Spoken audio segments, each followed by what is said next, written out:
예비초사어머니들 안녕하세요. 올림피아드 원장입니다. 우리 자녀들이 어느덧 2학년을 지나 3학년을 목전에 두고 있습니다. 저희한테 예비초3이라는 이름으로 불리고 있는데요. 3학년이 되면 여러가지 학습적인 기본기들이 완성이 돼야 되는 학년이기 때문에 걱정이 많으신 학부모님들이 많으신 것 같습니다. 오늘 그래서 짤막하게나마 도움이 될 만한 말씀을 드리고자 이번 영상을 준비했으니까 가벼운 마음으로 한번 영상을 봐주시면 감사할 것 같습니다. 초3 수학이 힘드냐고 물어보시면 학습, 특히 여러 학습 중에 학교 수학이 그렇게 어렵진 않습니다. 하지만 학년이 올라갈수록 점점 부담되는 과목이 되죠. 3살 버릇 8까지 간다 이런 속담 아시죠? 근데 제가 생각할 때 3학년의 공부 습관이 대학까지 결정한다 이렇게 생각하시면 맞을 것 같습니다. 그래서 초3 학생들이 습관이라는 걸 잡는 게 굉장히 중요하다 생각합니다. 제가 오늘 말씀드리고 싶은 건 총 3가지의 학습 습관을 잡아야 된다.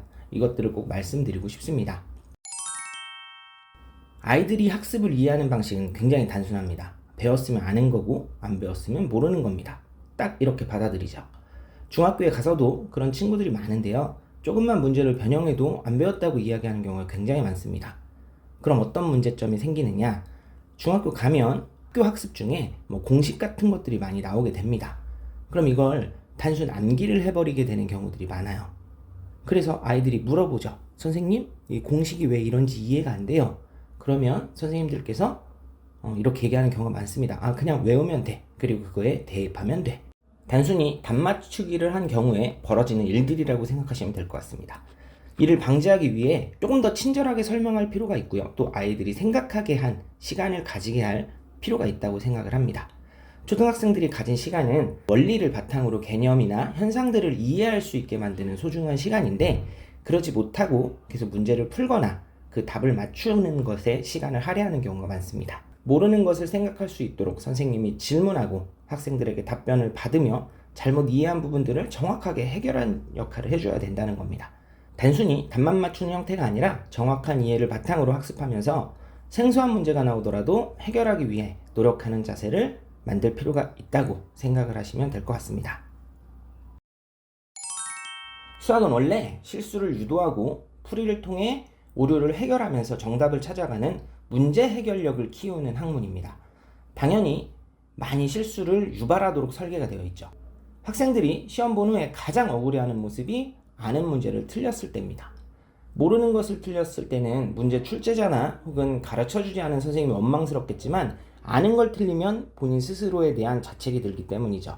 시험은 기회가 한 번이고 이 한 번에 반드시 맞춰야 된다는 걸 각인시켜주는 것 굉장히 중요한 부분입니다.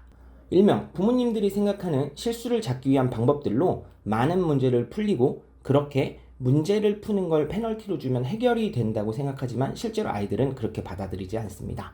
예를 들어 저희들 같은 경우는 학생들이 틀린 문제가 유사 문제로 변형돼서 계속적으로 제공됩니다. 틀렸던 문제들을 비슷하게 숙제로 계속 발생한다는 걸 인지시키고 문제를 해결하는 방법들을 익히도록 하죠.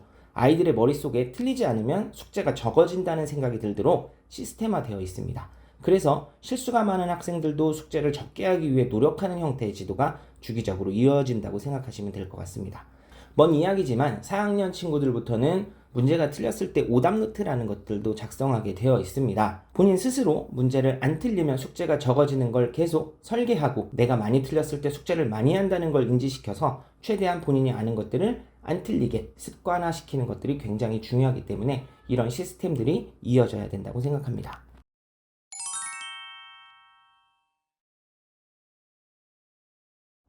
아이들은 머리가 좋습니다. 실제로 현재 초등학교 문제에 그리 어려움을 느끼지 않는다고 아까도 말씀을 드렸습니다. 하지만 학년이 오를수록 학습 난이도가 점점 올라가고 이를 해결하기 위해 시간이 더더욱 많이 필요하게 되어 있습니다. 문제는 집중력이 흐트러진 경우 책상 앞에 앉아있는 시간이 학습 시간으로 전체가 환원되지 않는다는 겁니다. 1시간을 앉아 있었지만 실제로 학습이 머릿속에 진행되는 시간은 그러니까 스스로 학습을 익히고 있는 시간은 채 몇 분이 되지 않는 경우도 허다합니다. 이유는 머릿속에 다른 생각들이 가득하기 때문이죠. 그래서 올림피아드는 학생과 학기당 목표를 정하고 매일 그 목표에 맞춰 학습을 완료할 수 있는 학습 관리를 진행합니다.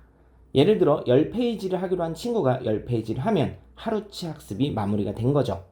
그런데 어떤 학생이 10페이지가 아니라 15페이지를 목표로 높게 잡고 시간 내에 학습을 마무리하면 그에 대한 자유시간이나 여러 보상을 진행해주는 방식으로 학습 시간에 몰입하는 법을 알게 해주고 있습니다.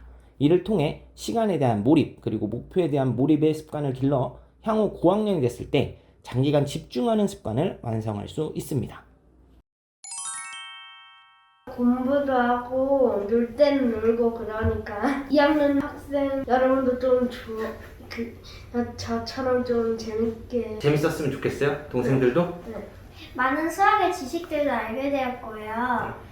자신감도 얻고 쉬는 시간 노니까 좀 재밌어요. 올림피아드에서 미리미리 공부를 하니까 시험을 봐도 어렵지 않고 그랬어요. 수학이나 수학 익힘할 때 훨씬 잘하는 것 같아요. 모르는 문제에서 어떡하지 하다가 마음속에서 갑자기 잘할 수 있다고. 저는 밀기, 뒤집기, 돌리기 단어를 어려워했었는데 이제는 잘 할 수도 있고 그거에 대한 자신감도 생겼어요. 아, 너무 이렇게 지금 각본 짠 거 같네요. 그렇지 않은데, 그치? 즉흥으로 얘기한 건데. 예비 초3이 되는 우리 2학년 학생들에게 본인 스스로 학습할 수 있는 자기주도 학습력을 기르기 위해 1대1 개별 과정을 통한 개별 진도, 개별 난이도를 구성하였습니다. 같은 반에 있는 친구와 관계없이 본인에 맞는 레벨의 교재를 선택할 수 있으며 본인의 노력을 통해 다른 친구들보다 더 많은 진도를 진행할 수 있도록 구성했습니다. 내가 좀 어려운 단원이 나왔을 때 속도를 조절해서 학생이 정확하게 그 단원을 인지하고 충분히 이해하고 할 수 있도록 완급 조절을 할 것입니다. 열심히 했을 때 따라오는 여러 보상들 또한 학생들이 충분히 즐겁게 학습할 수 있는 이유가 되겠죠. 3살 버릇처럼 3학년 학습 습관은 오래도록 학생의 학습 성향을 나타낼 것입니다. 새로운 학년, 새로운 단원, 올림피아드와 함께 수학의 즐거운 추억을 쌓을 수 있으면 좋겠습니다. 감사합니다.